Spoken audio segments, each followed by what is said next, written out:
The communists seem to be putting us on the defensive on a number of fronts. We are behind, and I'm sure they're making a concentrated effort to stay ahead. We may get beaten more. There are no quick, cheap, or easy victories in this game. We are aware of the international implications of the project, but we're not in this thing for the race aspects. Rockets for the lunar trip that will make this one seem puny already are being built. The first strides toward the stars were not without tragic setbacks. You're aware of the risks. We accept the risks, what risks there are. We choose to go to the moon in this decade and do the other thing, not because they are easy, but because they are hard.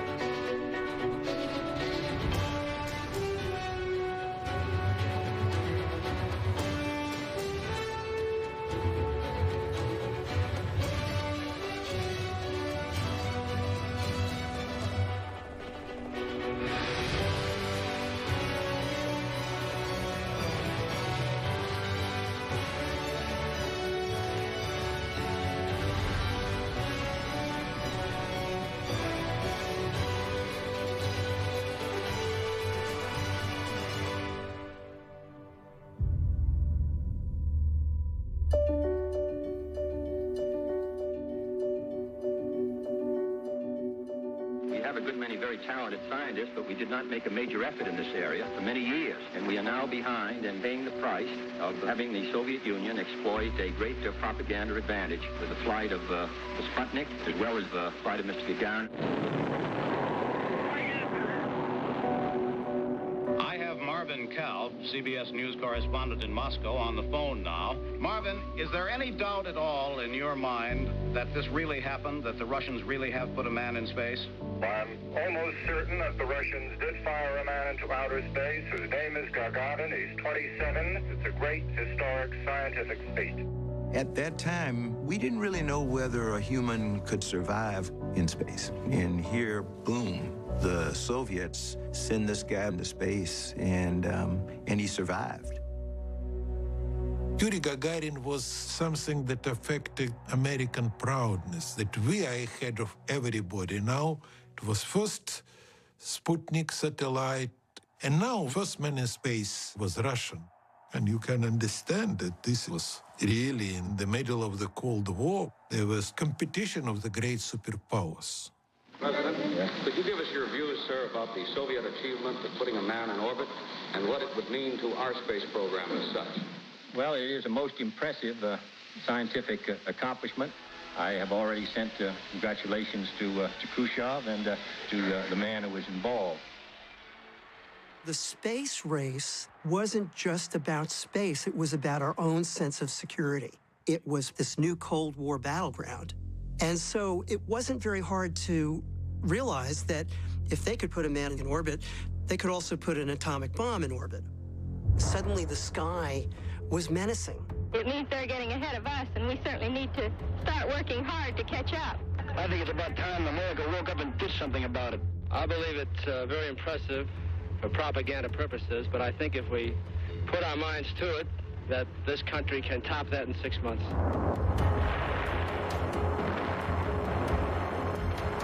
From my perspective, as a kid, we were in a race against the Russians, and the Russians were the bad guys, and they were winning this race, and that meant they were superior to us, and yet they were the bad guys. In 1960, we had astronauts. We hadn't had anybody in space yet, but we were kind of knocking on the door, getting ready to go. We're a little bit behind. We want to catch up. We want to be the leaders. There's another question, Doctor, and that is, do we have the stuff to do it? What would you say now that we must do to match this or better it? Well, the United States Man in Space program is based on the philosophy that we don't want to pull a stunt and risk a man's life. For this reason, there are certain intermediate steps planned before we put a man in orbit. If this is successful, then and only then will an orbital attempt be made. The Mercury project was our first real response to the Sputnik and to Yuri Gagarin's flight, and it was a big deal for us, I'll tell you, because all of a sudden we had 7 guys, and they were fighter pilot types, very alpha male guys, fun to be around, you know. It was like being with rock stars. It's a gala day in Houston as its citizens turn out by the tens of thousands to give a Texas-sized welcome to the U.S. space team. They were heroes even before the public knew their names. They became warriors on behalf of the United States against our most feared enemy, the Soviet Union. What they were hiring these guys for was for mindset. They wanted experienced test pilots who could observe and report during a very violent and dangerous activity. As we develop this spacecraft, almost everything we do deals with the risky side of the business. We recognize that we can get killed flying spacecraft like we can get killed flying T-33s or T-38s or driving my Corvette. That's just one of the facts of life for everyone, but we have a job that is very fascinating and it's worth the risk. Al Shepard was a natural leader. He got the first ride into space. The Shirley Temple program, usually seen at this time, will not be presented in order that we may bring you the following special broadcast. Within the next few days, from this guarded wasteland, the first American will be launched into space. He will not go into orbit as Yuri Gagarin did, but he will ride his spacecraft 116 miles up, and there he'll hang weightless for about 5 minutes until gravity pulls him back through the atmosphere to the sea nearly 300 miles downrange. Astronaut Shepard making his way to the elevator. There is some applause from the 120 or so people. And now astronaut Shepard ascends the gantry crane. In a few moments will be spaced in his capsule. T-minus 10, 9, 8, 7, 6, 5, 4, 3, 2, 1, 0. Ignition. Liftoff. Liftoff. And 34 minutes after the hour. All right, liftoff and the clock is started. All systems are go.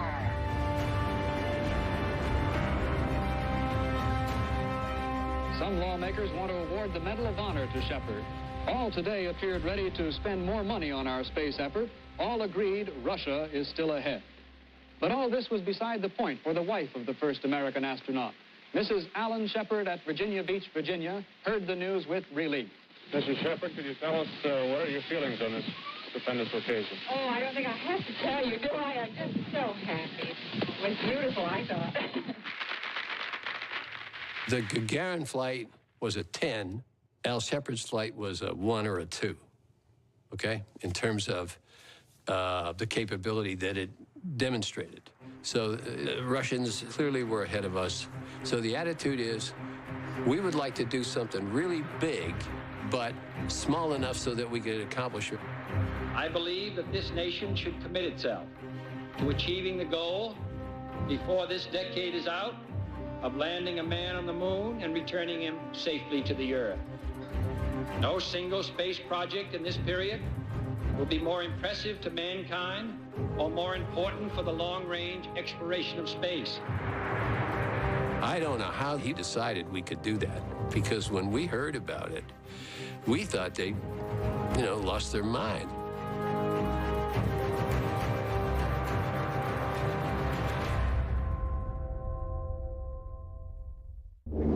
This is Walter Cronkite reporting from the cabin of a C-131 over Wright-Patterson Air Force Base, Dayton, Ohio. This aircraft is executing a maneuver to make it and everyone in it temporarily weightless. This weightless condition is one of many that man must learn to tolerate or overcome to survive a first trip to the moon. Cronkite was the perfect person for space because he was a space junkie. He ended up covering the early Mercury missions, and he just became encyclopedic on it. What are the hazards, and what are our scientists doing to ensure man's survival in the hostile environment of outer space? That is our story. First Man on the Moon, as the Prudential Insurance Company of America presents the 20th century. This is Marine Lieutenant Colonel John H. Glenn, Jr., who within a few days will be the first American to fly in an orbit around the world.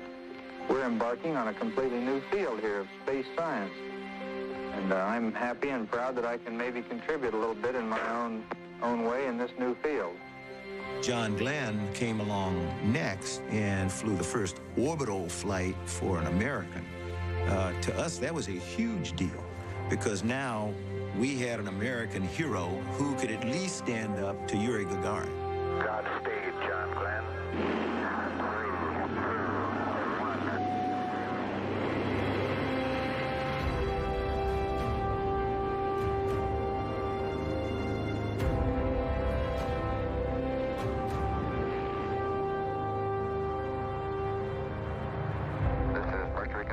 Friendship 7 spacecraft is now committed to its third orbit. Thanks, Rick. Real good-looking flight from what we've seen. Yes, sir. Looks good, Wally. We'll see you back east. Right. Good boy. Shortly before he's supposed to re-enter the atmosphere, the word comes that there's a possibility that Glenn's heat shield has detached from the base of the capsule. Texas, Capcom, Cape Flight. Go ahead, Cape Flight. Go ahead. We have decided to re-enter with the pack on. This is Friendship 7. What is the reason for this? Do you have any reason? Over. The only thing holding the heat shield on are 3 straps, which are attached to the retro rockets. We feel it's far safer to re-enter with the retro package on. Over. Roger. Understand. So normally the plan is you fire the retro rockets and then you let them go. But now it becomes clear that if Glenn does that, he might be burned alive. He went through this period of intense ion buildup where you lose contact with him. 7, this is Cape. Do you read? Over. Friendship 7, this is Cape. Do you read? Over. Hello, Mercury Recovery. This is Friendship 7. Do you receive? All right, you're reading a loud and clear. How you doing? My condition is good, but that was a real fireball, boy. I express the great happiness and thanksgiving of all of us that Colonel Glenn has completed his trip, and I know that this is particularly felt by Mrs. Glenn and his 2 children. It was quite a day. I don't know what you can say about a day in which you see 4 beautiful sunsets in one day, but it's pretty interesting.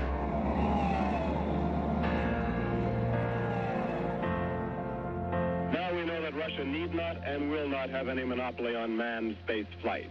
A new spirit has arisen in U.S. missile men and in our capital.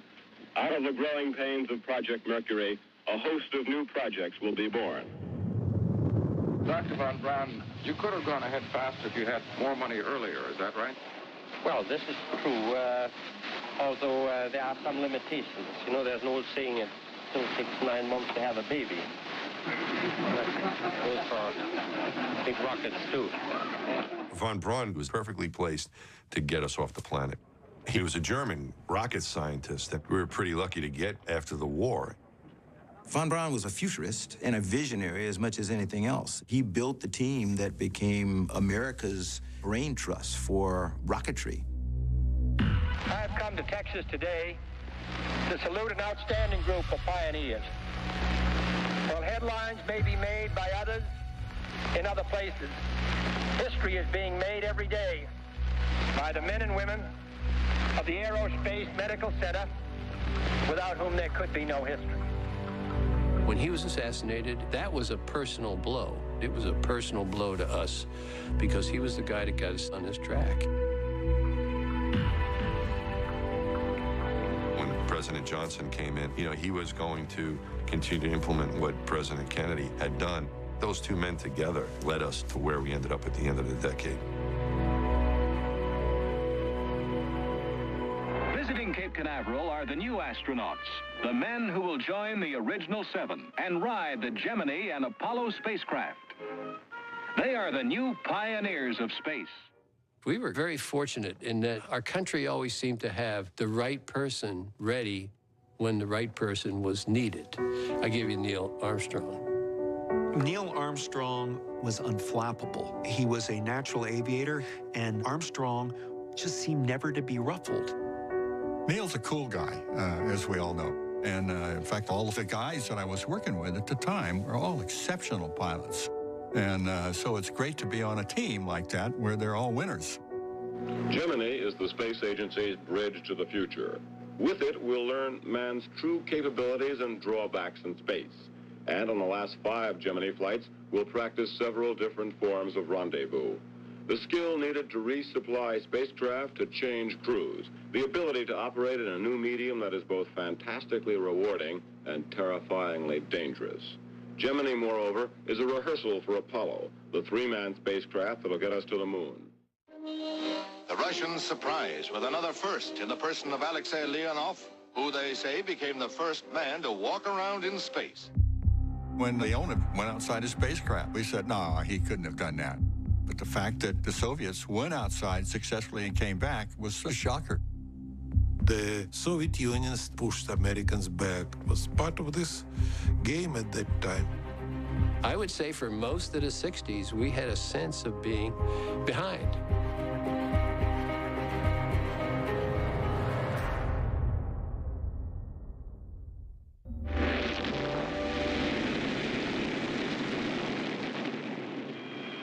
It was a perfect launch, and Scorpio 6 is on its way to make space history. So, look. They see it! They see it! They see it! S-O-L. No, it's not solid. And the astronauts just became part of the fabric of the country. It was finding its way into the popular culture. If you grew up in the 50s, you were watching science fiction. But if you grew up in the 60s, you were watching it actually happen. I think I'm dragging a little bit, so I don't want to fire the gun yet. When Ed White went out on the first EVA, people were holding their breath. There was a real push to get a spacewalk as soon as possible. That turned out to be Gemini 4. And Ed White's spacewalk was just a magnificent thing. Okay, I rolled off. I'm rolling to the right now. Under my own influence. There goes a... Looks like a thermal blast, Jim. It is, He went out and he had this little nitrogen bottle to fire this little thruster that pushed this way and that way. So he could rotate himself around, you know, and so on. And it gave the appearance of being a piece of cake. Okay, I'm coming over. You're right in front, Ed. You look beautiful. I feel like $1 million. There was absolutely no sensation of falling. There was very little sensation of speed, other than the same type of sensation that we had in the capsule. I think as I stepped out, I thought the biggest thing was a feeling of accomplishment of one of the goals of the Gemini 4 mission. The next major breakthrough will be the bringing together of two orbiting craft. The Russians have made one test in their program and presumably have learned something. We have not yet made our first test, so we must be considered behind. The primary goal of Project Gemini was to perform Space Rendezvous. Without that, no moon mission. With the lunar orbit rendezvous technique, where the lunar module flew back up, rendezvoused with the command module, you have to bring these two vehicles together and to get them close in such a way that it was then easy to dock them. It took a fair bit of work. We can flying nose to nose. We can very clearly see the horizon scanners operating. Roger, Jim. That was the moment when we pulled ahead in the space race. That was something that the Russians hadn't even come close to doing and wouldn't accomplish for a couple more years. It was an unknown as to how we were going to do that when we first started. But we got good at it, and we mastered it on Neil Armstrong's flight, Gemini 8. Hello, Houston. This is Gemini 8. We're station keeping on Eugene at about 150 feet. Way to go, partner. You done it, boy. You done a good job. Do the thing. Man, that's great. Man, that is really slick. Okay, Gemini 8, we have TM solid. You're looking good on the ground. Go ahead and dock. Flight, we are down. They found another object in space, and they docked them together to make one big spacecraft, a rocket on the nose of the Gemini. That was amazing. So it's nighttime, power down, have dinner, and get ready for the next day. And I happened to look over at Neil's panel, and I saw his 8-ball, his attitude gyro, in a bank. And I said, Neil, we're in a bank. We got serious problems here with this. We're crumbling end over end, but we're disengaged from the unit. They got up to 1 revolution a second, So we decided to undock from the Agena, which we suspected was a problem. And then the Gemini started spinning very rapidly. And we figured out that, oh, it's the Gemini. What seems to be the problem? They're rolling up and we can't turn anything off. Signaling increasing and almost roll. CSQ flight? What I have, flight? Did he say he could not turn the Agena off? No, he says he is separated from the Agena and he's in a roll and he can't stop it. The only way that they were able to get out of this thing was for him to fire his thruster. That stopped the spinning spacecraft before it spun so much that they passed out. We got down alive, and Neil said, I think we'll both have another chance, and we did. The Week in Space. CBS News coverage of astronaut Gene Cernan's Gemini 9. 2.5-hour walk in space. Reporting from the CBS News Space Center, correspondent Walter Cronkite. The spacewalk is over. The hatch has been locked closed again. Cernan is safely back in the spacecraft. It was a disappointing spacewalk in the true sense. The only thing we did not do well was EVA, extravehicular activity.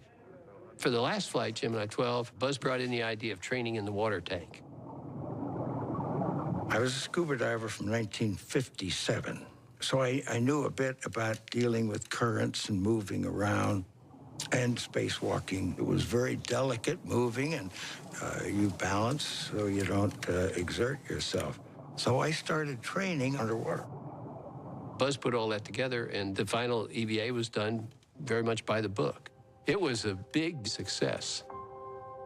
So I was standing up in the hatch and looking around and took a couple pictures of Texas and the Astrodome. And I decided, well, let me just turn around and take a picture. Nothing unusual about that. But that was the first selfie in space. Gemini 12, Houston. When Gemini was over, the team of people, the planners, the astronauts, and the people in the control center were completely synced. And we came out of it with confidence in ourselves. It was like, let us have this Apollo stuff. We're going to take it to the moon as fast as we possibly can.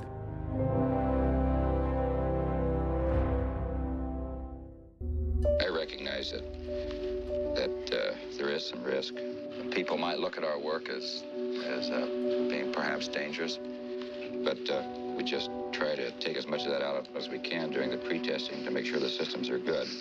I think we train in it and work in it so much that and understand it well enough that we don't look at it from this viewpoint. And as to how far I want to go as far as NASA goes during my useful time as a pilot to them.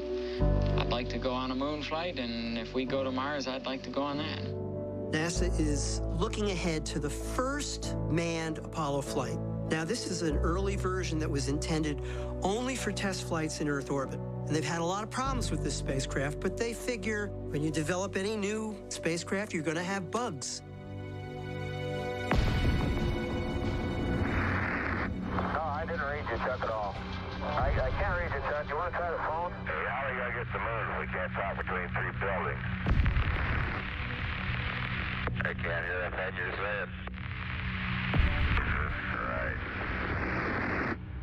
The regularly scheduled program will not be seen at this time in order to bring you this special program. It was all over in one stunned, horrifying second. At T-minus 10 minutes in a simulated countdown, an electrical spark apparently shot out and ignited the 100% oxygen in the cabin. On closed-circuit TV screens, horrified engineers watched the burst of flames and smoke envelop Grissom, White, and Chaffee. They heard their last words of shock and surprise. The flames enveloped Apollo 1. The crewmen never had a chance. News of the tragedy reached the White House shortly after formal signing of a 60-nation space treaty. President Johnson immediately sent condolences to the families of the astronauts. Then he issued this statement: 3 valiant young men have given their lives in service to the nation. We mourn the great loss, and our hearts go out to their families. Apollo fire was a shock to those of us in the program. It was a real shock. It was devastating. How could we put these guys in there? How could we not see how dangerous it was? How could we do that?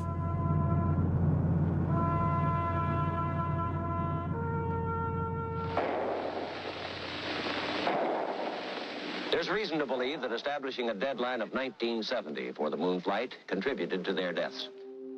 NASA has acknowledged that success had dulled its earlier apprehensions, but it's determined not to let its revived fears paralyze its future efforts, and that seems the proper attitude. Your option is either to stop or to keep going, and in some ways it's almost insulting to their memory to stop. What you want to do is you want to fix the problem, and you want to keep going. You want to achieve that goal, and that's what those guys would have wanted. Any endeavor is going to meet with tragedy and failure. That's the way humankind has progressed. The complete reorganization of the Apollo space program, without a doubt, happened because of the fire. At the Langley Center, an accomplished lunar acrobat, Amos Spady, gave some basic training in moonwalking to this reporter. Gosh, I feel like Peter Pan. He was like a big kid in a candy store. When you're doing TV and you want to talk about something happening, the best way to do it was go out and do it yourself. And Walter enjoyed it. What happens if I fall over on my face? Am I going? Nothing at all. Very simple, very soft, slow motion, in fact. Just, so I fall over on my face to see? Right. Just let yourself fall. Really? Right. Okay. Here I go. Oh, nothing to it. Why don't you try jumping a little bit? Here I go. Whee! This is just really for fun and games. What do you do for a living, Amos? Dr. Von Braun, what do you see in the way of the vehicle in which we travel in space in the next 35 years? Already in the last 15 years, we've built up this system of rockets to the point that your model doesn't even fit in the room any longer. Are we going far beyond Saturn V? I think there will be a continued need for some such a workhorse, and it's rather arbitrary how big it'll be, as long as it is big. The Saturn V is like the mythic monument to human audacity. No matter how you look at it, this thing was just a mind blower. Saturn V was actually 3 big rockets stacked on top of each other with a spacecraft on the very top with 3 guys in it. And you knew that that sucker was going someplace. It had a purpose in mind, and it was going someplace. You get to December of 1968, and Frank Borman and Jim Lovell and Bill Anders have actually been training to fly the first flight around the moon. We kind of feel that this flight has set the pace to begin in earnest our lunar landing Apollo program. The countdown to liftoff for Apollo 8 is now T-minus 50 minutes and counting. This will be the first manned flight of the Saturn V, the largest rocket man has ever built. And it has the explosive potential in its fuel of 2.5 million tons of TNT. Broadcasting the launch of the Saturn V, I never got over it. We have ignition sequence start. And I'm supposed to be talking all through this. The engines are armed. It's hard to talk when you're holding your breath. 3, 2, 1, 0. 3, 2, 1, 0. We have commit.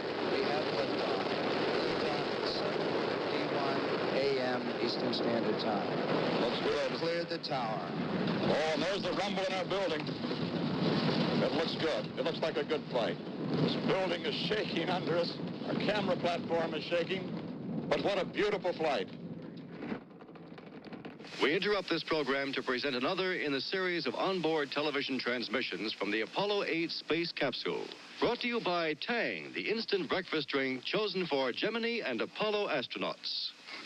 Apollo 8, now 175,450 miles from Earth and about to be pulled in by the moon's gravity. The astronauts have now truly left the Earth and its gravity. For this second telecast, Frank Borman has fixed the TV camera on a bracket below his window and has turned Apollo 8 so it faces the Earth. And now, here are the television pictures coming through from Apollo Control. Houston, what you're seeing is the Western Hemisphere. I can see the southwestern part of the United States. It appears now that the East Coast is cloudy. Apollo 8, around Christmas of 1968, showed us the craters of the moon and then showed us the Earth at the same time and spoke to us. They read the book of Genesis. God said, let the waters under the heaven be gathered together into one place, and let the dry land appear, and it was so. the dry land earth, and the gathering together of the waters called he seas. And God saw that it was good. And from the crew of Apollo 8, Merry Christmas, and God bless all of you on the good earth. The far side of the moon and the Earthrise, for the first time seen by human eyes, as well as that television broadcast from in orbit around the moon. I'm sorry, on Christmas Eve? Holy smokes, who wrote that? Who's the genius who wrote that script? Pretty dang good.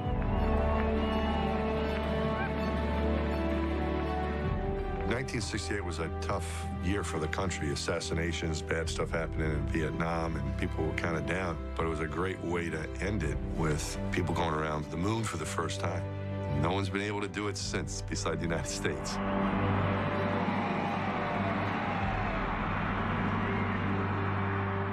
Then Apollo 9 goes up a few months later, does everything it needs to do in Earth orbit.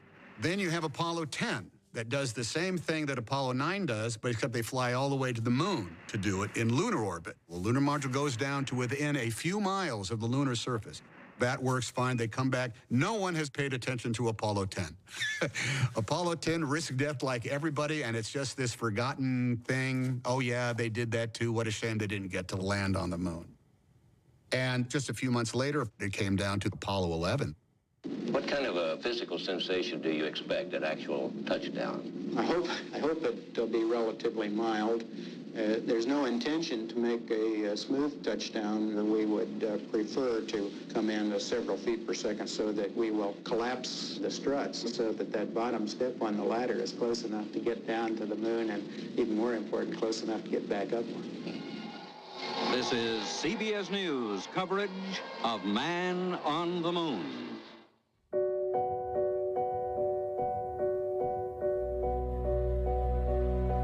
It was almost like this enormous flywheel of momentum was gathering speed, and the level of public attention on those three astronauts, and especially on Neil Armstrong, because by that time we all knew that Neil was going to be the first one to put his foot on the moon.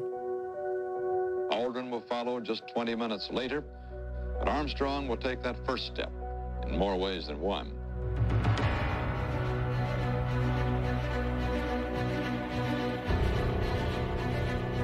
Here they are as they left the Manned Space Center at about 6:30 this morning. There the van backs up to this cage elevator and takes them up a couple of floors to the second level. Then out of that cage and across a few feet through a large hatch in the permanent launch structure. The countdown going well, 28 minutes and counting. You got a picture there of former President Johnson and Mrs. Johnson as they arrive in that DVVIP viewing area. Power transfer is complete. We're on internal power with the launch vehicle at this time. T-minus 15 seconds away from the Apollo 11 liftoff. And guidance is internal. 10, 9, ignition sequence start. 6, 5, 4, 3, 2, 1, 0.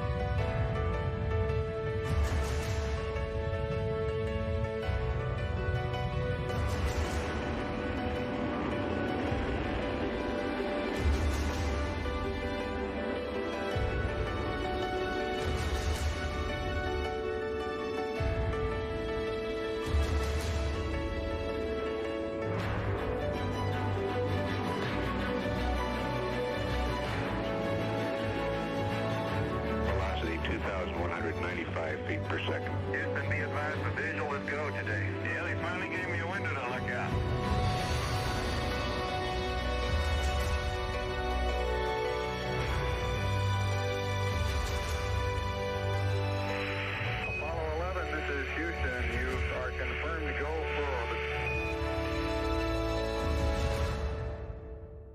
Back here at our CBS News Space Headquarters, we're watching the countdown to the landing on the moon and waiting for the spacecraft to come around on this side of the moon again so we can get confirmation that all is still going well. 11, you got a pretty big audience. It's live in the U.S. It's going live to Japan, Western Europe, and much of South America.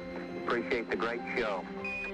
They weren't just going on a pleasure cruise here. They had a lot of work to do. They needed to be on the top of their game, working together as a crew and with the control center, so they were probably in the zone. I would have been in the zone big time. Everything had been tried on the missions leading up to that point, except the landing itself. And there was a good reason for that. The landing was the most complex part of the entire Apollo mission. It was essentially a controlled fall. Roger, understand. Go for landing. 3,000 feet. We're go. Same height. We're go.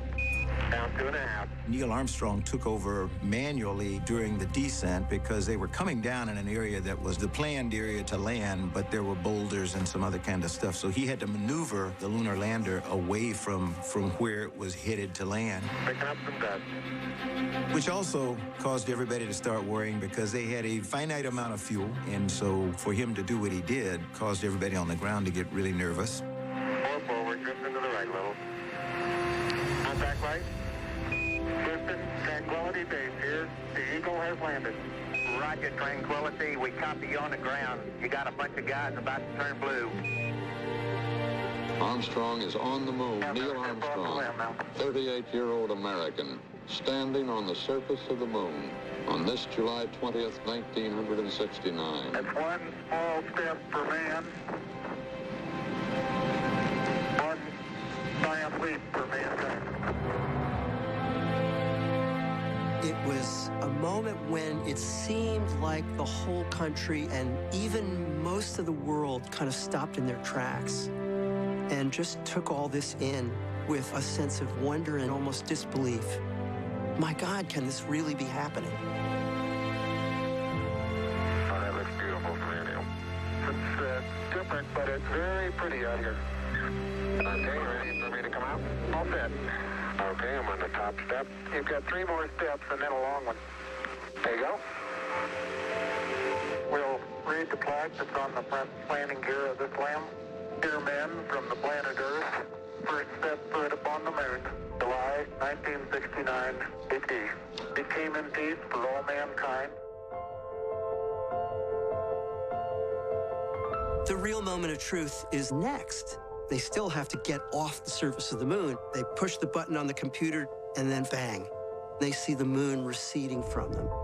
And then some minutes later, they're back in lunar orbit, and they're on their way to rendezvous with Mike Collins. Although the entire world could watch the Apollo 11 astronauts take man's first steps on the moon, the pre-dawn darkness of the mid-Pacific obscured their return to Earth. So it was already daylight when the carrier Hornet approached and found Columbia in the ocean swells. Neil, Buzz, and Mike, I want you to know that I think I'm the luckiest man in the world because I have the privilege of speaking for so many and welcoming you back to Earth.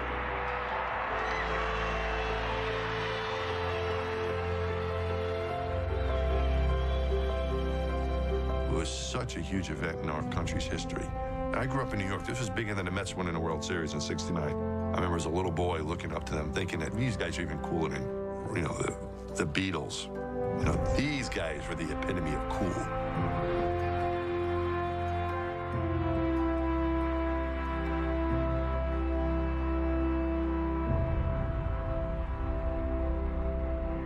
There was another one of these suckers scheduled for November.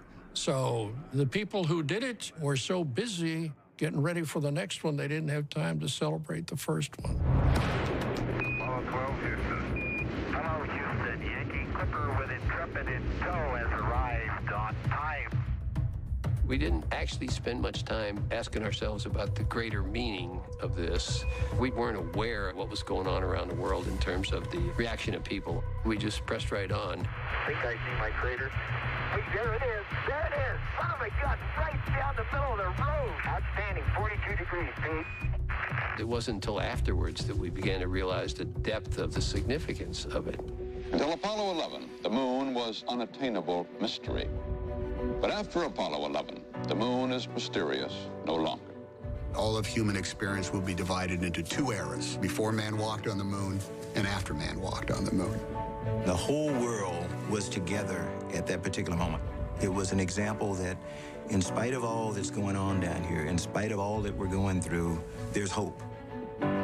My generation is the generation that changed the moon from an object to a place. And that will never happen again. There can only be one first time. The space program in the 1960s, it set the standard of what we could do. I mean, even say it today, we can land a man on the moon, but we can't do this. You know, when we think of it within the space program, we're like, go to Mars? Yeah, we could go to Mars. We went to the moon in 1969. We can do anything. To all those Americans who built those spacecraft and put their heart and all their abilities into those craft. To those people, tonight we give a special thank you. And to all the other people that are listening and watching tonight, God bless you. Good night from Apollo 11. Thursday on the 60s. Martin Luther King was shot and was killed tonight. 1968 was one damn thing after another. More troops are being killed every week. People were afraid. If we have that love and understanding for our fellow citizens, we will have a new America. I picked up the phone. His colleague said something's happened to the senator. There's something happening here. The 60s, Thursday night at 9 on CNN.